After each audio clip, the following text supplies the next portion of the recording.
Hi, my name's Matt Harvey. Today I'm going to show you the very simple process of changing cutter wheels on an LCRC model.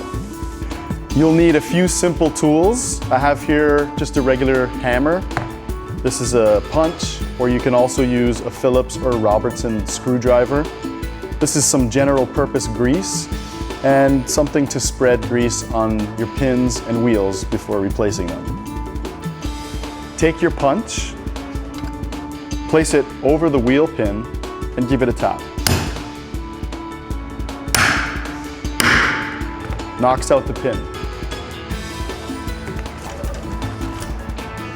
Now I simply pull out the wheel pin. And on this model, there's guide wheels that will come out as well as your cutter wheel. You take your applicator with a little bit of general purpose grease, a little bit on the pin,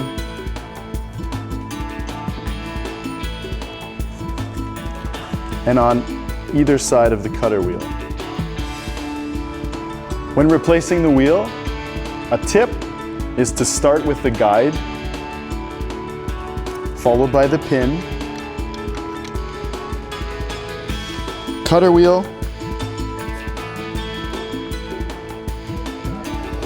and finally your second guide wheel. And with my hammer, tap the pin back into place.